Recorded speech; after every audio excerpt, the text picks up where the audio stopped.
नमस्कार, मैं नवीन जायसवाल, 4PM राजस्थान में आपका स्वागत है। संसद में सुरक्षा में चूक को लेकर जो लगातार हंगामा चल रहा है, अब बीजेपी उसे पूरी तरह से डाइवर्ट करने में लगी है और अब आपदा में अवसर बनाते हुए इसे जाति की राजनीति से जोड़ दिया गया है। जाति का स्वाभिमान से जोड़ने की कोशिश की जा रही है और एक वर्ग विशेष को टारगेट किया जा रहा है कि किस तरह से इतने बड़े गंभीर मुद्दे को पीछे कर दिया जाए और इस मुद्दे का भी राजनीतिक फायदा उठा लिया जाए उपराष्ट्रपति की जाति के बहाने। खुद उपराष्ट्रपति ने काम किया और उसके बाद अब राजस्थान में भाजपा भी इस मुद्दे को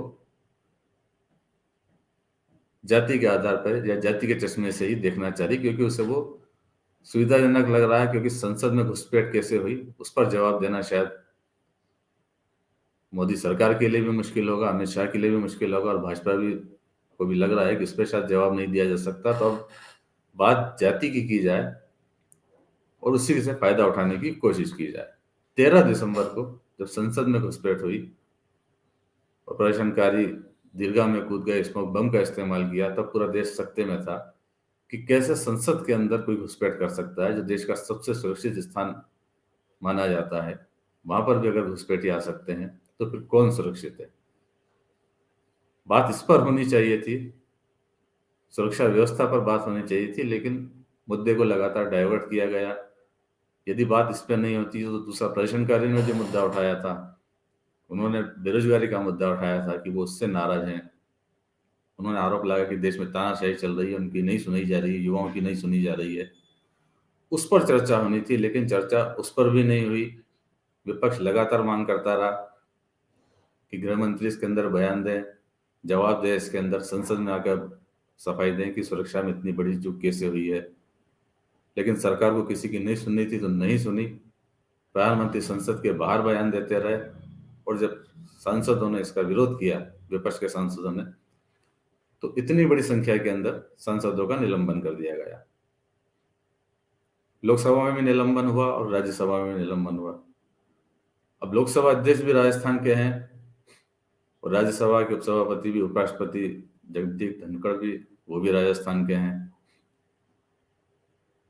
बात सिर्फ वहीं खत्म नहीं हुई जब टीएमसी के सांसद ने उनकी मिमिक्री की, तो मुद्दा एक तरह से पूरी तरह से पलटने की कोशिश की गई कि अब मुद्दा शायद संसद की सुरक्षा भी नहीं है, बेरोजगारी भी मुद्दा नहीं है, और लोकतंत्र के अंदर इतनी बड़ी संख्या के अंदर सांसदों का निलंबन सिर्फ इसलिए कर देना कि उन्होंने तख्ती लेकर विरोध प्रदर्शन किया और वो कहीं नियम की आड़ लेकर उनको संसद से बाहर कर दिया गया, वो भी मुद्दा नहीं है। मुद्दा यह है कि उपराष्ट्रपति का अपमान हुआ। उपराष्ट्रपति का भी अपमान नहीं हुआ, उपराष्ट्रपति की जाति का अपमान हुआ। इसकी शुरुआत खुद उपराष्ट्रपति जगदीप धनखड़ ने की। उनकी तरफ से एक बयान आया। इस बयान में उन्होंने कहा है कि मेरी किसान पृष्ठभूमि व मेरी जाट पृष्ठभूमि का कांग्रेस द्वारा अपमान किया जा रहा है। उपराष्ट्रपति ने आज राज्यसभा में कहा, एक सांसद मेरा मजाक उड़ा रहा था, तब राहुल गांधी उसका वीडियो बना रहे थे। किस लिए? उपराष्ट्रपति ने चिदम्बरम से पूछा। यह किसान समाज का, जाट समुदाय का अपमान है। उपराष्ट्रपति जगदीप धनखड़। आज इतना गिरा हुआ स्तर देखकर सोचिए मेरे दिल पर क्या गुजर रही होगी। उपराष्ट्रपति जगदीप धनखड़। ये उपराष्ट्रपति सचिवालय की तरफ से जारी किया गया है और बताने की कोशिश की गई है कि उपराष्ट्रपति का अपमान नहीं हुआ है, जाट का अपमान हुआ है। आखिर राष्ट्र उपराष्ट्रपति को इसकी जरूरत क्या पड़ गई? यदि उनकी कार्रवाई सही थी तो अपनी कार्रवाई के साथ खड़े रहते, वो नियम का हवाला देते कि उन्होंने किस आधार पर सांसदों का निष्कासन किया है, उसके बात वो कर सकते थे। लेकिन उन्होंने बात की अपनी जाति की कि मैं जाट हूं और ये जाट का अपमान है, उपराष्ट्रपति का अपमान नहीं है। मतलब जगदीप धनखड़ उपराष्ट्रपति नहीं है, सिर्फ वो बताना चाहते हैं कि मैं जाट हूं और कांग्रेस उनका अपमान कर रही है। जैसे ही उपराष्ट्रपति ने ये बात कही, उसके बाद में तुरंत राजस्थान के अंदर भाजपा ने इस बात को लपक लिया और तुरंत बीजेपी की तरफ से भी बयानबाजी शुरू हो गई उपराष्ट्रपति के समर्थन में। और उपराष्ट्रपति के समर्थन से ज्यादा इसे जाटों के अपमान के रूप में पेश करने की कोशिश की गई। पहले बीजेपी ने एक ट्वीट किया, राजस्थान बीजेपी की तरफ से ट्वीट हुआ और भैराराम सियोल जो विधायक हैं, जाट हैं, उन्हीं का बयान जारी करवाया गया कि राजस्थान के एक जाट और किसान परिवार से ताल्लुक रखने वाले देश के उपराष्ट्रपति श्री जगदीप धनखड़ की जी की उपलब्धि को कांग्रेस समेत पूरा विपक्ष पचा नहीं पा रहा है।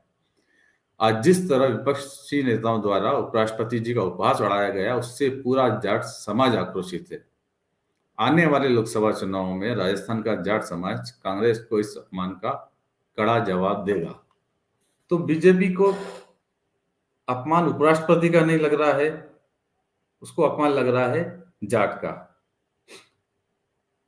मुद्दा गरमाने की कोशिश की जा रही है कि जाटों को किस तरह से इस मामले के अंदर आगे किया जाए और कैसे कांग्रेस को कम से कम राजस्थान के अंदर तो बैकफुट पर लाने की कोशिश की जाए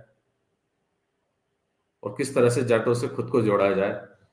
क्योंकि बीजेपी कहीं ना कहीं जब से राजस्थान में सत्ता परिवर्तन हुआ है, खुद इस बात को लेकर दबाव में है। एक ब्राह्मण को मुख्यमंत्री बनाने के बाद में और दिया कुमारी और प्रेमचंद बेरुआ को डिप्टी सीएम बनाने के बाद में राजस्थान का एक बड़ा वर्ग, जाट वर्ग, कहीं ना कहीं नाराज या उपेक्षित महसूस कर रहा था। बीजेपी इस बात को समझ रही है। इसी बात को लेकर अब ये नया दांव खेला जा रहा है। आपको ध्यान होगा, कुछ दिन पहले भी हमने बताया था कि बीजेपी ने इससे पहले भी उपराष्ट्रपति की जाति गिनाई थी। एक पोस्टर जारी किया गया था। ये पोस्टर तब जारी किया गया था जब राजस्थान के अंदर मुख्यमंत्री और उप मुख्यमंत्री पद का फैसला हुआ। उसके बाद एक तीखी प्रतिक्रिया कई जगह देखी गई। तब बीजेपी ने तब भी एक पोस्टर जारी किया था, उसमें सबसे पहला नाम उपराष्ट्रपति जगदीप धनखड़ का ही था और ब्रैकेट में साथ में उनके नाम के नीचे जाति लिखी गई थी कि वो जाट हैं। और भाजपा ने राजस्थान के हर वर्ग और क्षेत्र को तवज्जो दी है। इसमें लोकसभा अध्यक्ष ओम बिरला का नाम भी था, मुख्यमंत्री उप मुख्यमंत्री के नाम थे ही सही, बाकी भी केंद्रीय मंत्रियों के भी नाम गिनाए गए थे और सबकी जाति बताने की कोशिश की गई थी। तब भी यही कोशिश हुई थी क्योंकि बीजेपी कहीं ना कहीं इस बात को लेकर दबाव में है कि जो जातिगत संतुलन अभी भजनलाल सरकार के अंदर नजर आना चाहिए। हालांकि हो सकता है कि वो जब मंत्रिमंडल का गठन होगा तब अन्य वर्गों को भी तवज्जो मिलेगी, लेकिन जो सबसे बड़ा वर्ग राजस्थान में रहा है उस वर्ग को अभी तक अगर कोई तवज्जो नहीं मिली तो उस बात को लेकर बीजेपी दबाव में, और उसी दबाव को काउंटर करने के लिए अब राष्ट्रपति की जाति को आगे करने की कोशिश की जा रही है। संसद में घुसपैठ बड़ा मुद्दा नहीं है, बेरोजगारी बड़ा मुद्दा नहीं है, बड़ा मुद्दा ये भी नहीं है कि लोकतंत्र के अंदर सिर्फ आवाज उठाने के ऊपर, विरोध करने पर इतने सारे सांसदों को संसद से बाहर कर दिया जाता है, ये भी मुद्दा नहीं है। मुद्दा बनाने की कोशिश जरूर है जाति को, और वो भी उस पार्टी में जिसके प्रधानमंत्री नरेंद्र मोदी कहते हैं कि देश में कोई जाति नहीं है, जाति सिर्फ चार है, महिला है, युवा है, गरीब है और किसान है। मगर जब भाजपा के नेताओं को या भाजपा को जरूरत पड़ती है तो वो अपनी जाति सबसे पहले लेकर खड़े हो जाते हैं। तो इस वीडियो में इतना ही। खबर आपको कैसी लगी कमेंट बॉक्स में जरूर आप बताइएगा हमें कि आप क्या सोचते हैं इस तरह की राजनीति के बारे में। फोरग्रीन चैनल राजस्थान को सब्सक्राइब भी जरूर कीजिएगा और इस वीडियो के लिंक को शेयर भी कीजिएगा। नमस्कार।